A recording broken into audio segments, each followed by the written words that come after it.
Hello, everyone. Welcome to today's podcast. I'm excited to be with you guys today. And what I'm going to talk about today for you guys on YouTube and Instagram are actually going to be some points that I'm going to bring out to you guys on basically how to get rid of bad people in your life.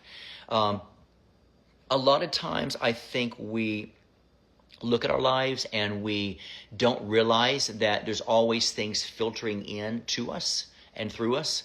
And in order to maintain our joy, but maintain our peace, we've got to begin to recognize that. We've got to begin to recognize what's good and what's bad, what's healthy and what's unhealthy for us. So I want to talk to you guys about some points today. The first one I'll bring out to you guys today is recognize the fruit, not just the words. When you learn to recognize somebody's fruit and not the words, here's what happens. You begin to see this consistent pattern people go into.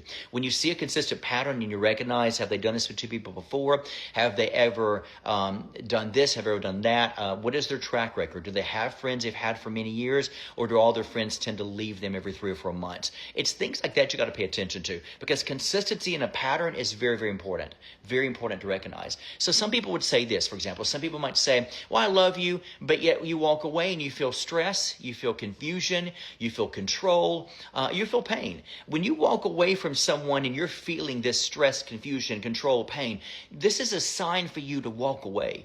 It's a sign for you to question. It's a sign for you to ask, why am I feeling this from somebody that supposedly tells me they love me all the time? If somebody tells you they love you all the time and yet they never ever really put action to it, they never care for you, they never go the extra mile for you, and all of a sudden every time you walk away you find yourself thinking, I just feel confused. Like where are we in this relationship? Where are we right now? I hear one thing, but then you display another thing. Or, I feel stressed right now. Every time I talk to you, I feel just like I just want to hang up and take Advil, from a headache. What is it you're feeling after it? And listen to those signs. If you're feeling confused or stressed or you feel controlled, controlling powers are very evil and deadly. And when you get into a relationship when somebody says, hey, I don't want you to have any friends. Hey, I don't want you to be on social media. I don't want you to do this. I don't want you to do that. You stay at home. You be a good wife. You be a good, you be a good husband. You do that. When you see somebody doing those kinds of things, you got to question. You need to question in your life exactly what it is where that's coming from. And I'll tell you where it's coming from. It's coming from a root of pride. It's coming from a root that is beyond evil. Because manipulation and control is something that humans do not do to other humans. It's a place you got to think to yourself, I'm not your slave. I'm not your dog. I don't obey you because, yes, master. That's not how life works, folks. Life works in a way where you are either in a companionship of a partnership where the two become one, or you're in a good, healthy covenantal relationship as far as good friends, good buddies, good pals, best girlfriends, best boyfriends, whatever the case may be. You got to look at that and realize, what is that person doing to you? Are they allowing you the power for you to express yourself in a way of freedom? Are they allowing you to bring in the whole place in your life where life is actually giving you more life when you're with them? Do you feel as if sometimes that, God is showing you a better way with this person? Do you feel as if this person is in your life and all of a sudden you feel like you are alive when you're with them? And you're happy and you're joyful? If that's the case, you got a good, healthy relationship. But if you feel it's do's and don'ts, don't do this, don't do that, and you feel controlling, you got to begin to run. You need to run towards the hills. Run as quick away from there as you possibly can, because that's not healthy. And it shows their insecurities and it shows their own pain. And trust me, people that are wounded wants to take other people down and wound them as well. They want to go down with the ship.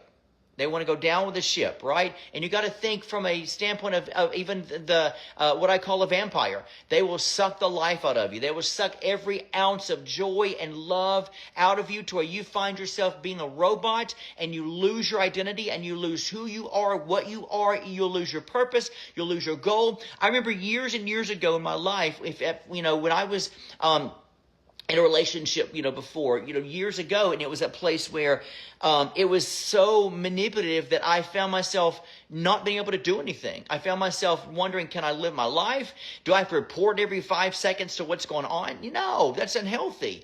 And so you run, and what happens is you will lose your identity, and you'll find yourself where your purpose in your future will die out because you're too busy trying to clean up what it is you think you're doing wrong from what the other person makes you feel you're doing wrong. You'll find yourself cleaning that up 24/7 to where you will forget who you are, and your purpose and your vision and your destiny and everything God has for you in your future will dry up and cease.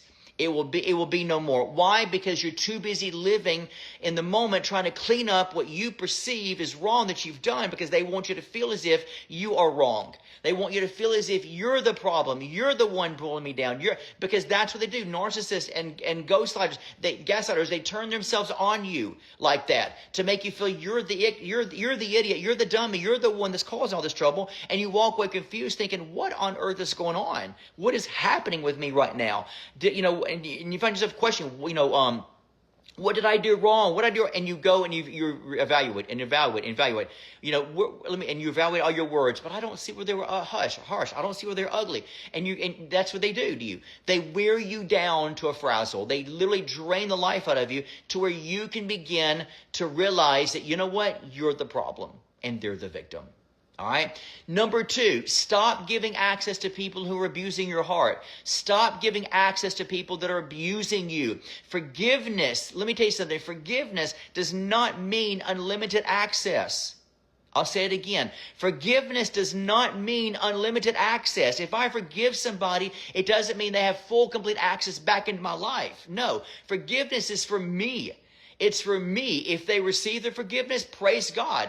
But forgiveness is more or less for me to show me how to protect myself to where that will never happen again. All right? You can forgive someone and still remove them from your inner circle. I've said this before. Excuse me. And I'll say it again. I did a teaching on this years ago. You got 3 courts in the Old Testament. Outer court, inner court, holy of holies. Okay, those are the 3 courts. The priest resided in the Holy of Holies, where no one can go. Only the priests and certain other people can go in the inner courts. But when it deals with the outer courts, that's where everybody else can reside. But think about that from a covenantal friendship point of view. And when you think of friendships, you got to think of this way: that people, everybody can be on your outer court. Great, wonderful. That's where that's where they belong and they should be. Inner court people are for those who are a little bit more of that place where you allow them to see a little bit more of who you are, a little bit more of your vulnerability, a little bit more of your weak spots, a little bit more of this, a little bit more of that. That's where they reside, because you feel as if I can trust them to a degree. I love them. They love me. I can trust them to a big degree. And that's how much I will give myself out to them. And then and no matter how much they give to me, I will only go this far, because I don't feel completely as if I can be totally transparent or give my whole life to them. And then you have the Holy of Holies. And basically, the Holy of Holy place it's covenantal. It means that's where the priests reside. Those that you know, look, if they see you fall on the floor and cry like a baby, they're like, it's okay, no big deal. I know your heart. I know who you are. If they see that your wife left you, your husband left you, and you're crying your eyes out, feeling like you're going to pull your hair out, you know what? They've got your back. They're not going to judge you to say, oh my God, what's wrong with you? Why are you acting this way? They're not. They're going to love you no matter what. Covenantal people are the people you can strip yourself away from and strip your veneers away and allow those people into your life, and they will love you regardless, because they love the good, the bad, the ugly, because they know who you really are. Why? Because they're covenantal with you. That's a difference, all right? And not everybody should be covenantal in your life. Not everybody you should tell you should love all people, but know who is covenantal in your life, all right? The third point I want to bring out to you: peace is a sign of alignment. The word peace in the original Greek language means nothing missing, nothing broken, which means this. That's why in Jerusalem they say shalom, meaning peace. And that's a great affirmation to people. It means, look, there's nothing missing and nothing broken about you. You are decreeing over that person that there's nothing wrong with you. You are whole and complete, not lacking anything. That's what it means. And so shalom is a powerful word that we need to incorporate in our lives, because it's a place of peace, and Jesus was the Prince of Peace. And peace will help you. It'll be a sign to you of great alignment. If I walk away from somebody, I'm like, man, I felt so peaceful about them. Like, I feel so alive and just so calm right now. Guess what? That's because I've allowed my discernment to come into me to be used and show me the sign of peace towards that person or about that person. If someone consistently drains you of your peace and your focus, guess what? They may not be close to you that long. All right? Because the moment you take away my peace is the moment I'm going to have to back away from you for a moment and reevaluate this relationship. Last but not least, set boundaries without guilt. I could not begin to tell you in my life coaching sessions how many people come to me and say, but I feel guilty. I feel like I'm being ugly. I feel like I'm being hateful. No, you're not. A boundary says this. It basically is saying, I love you enough to put a boundary here to where I can keep you at arm's distance to protect me and protect you. Because obviously we're not good for each other. And if we're not good for each other, I got to look out for you like I do me. I'm going to look out for me a little bit more, but I got to look out for you too, because I don't know what could be toxic about me going into you. So you got to build a boundary. A boundary says this. A boundary doesn't mean it's hateful. It means a boundary says I value what God is doing in me too much to let your dysfunctionality keep damaging me. I value what it is I've built inside of me that God's placed in me. I love it too much to allow myself for you to come into my life and bring me down and make me dysfunctional and keep damaging me. I can't afford you to do that in my life. So you're going to have to know these things in your life. Last but not least, choose your future over familiar pain. Choose your future over familiar pain. When you get close to somebody who's dysfunctional, you get close to somebody who is abusive to you or verbally abusive to you, let me tell you something. You might think you've got it going on in your future will never happen for you.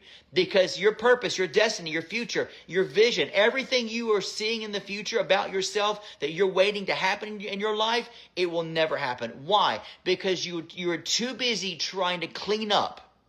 You're too busy trying to clean up a pain in your life that actually is what? Letting you know that somebody is putting this upon you. And you're too busy trying to clean up all this stuff. And you're working overtime trying to figure out what you did wrong. When you know you did nothing wrong. You're trying so hard to figure out what's happening. Why am I so confused? Why is my friend coming and going? Why do I feel like one day you hate me, next day she loves me? Why do I feel like I don't even know where I belong in their life?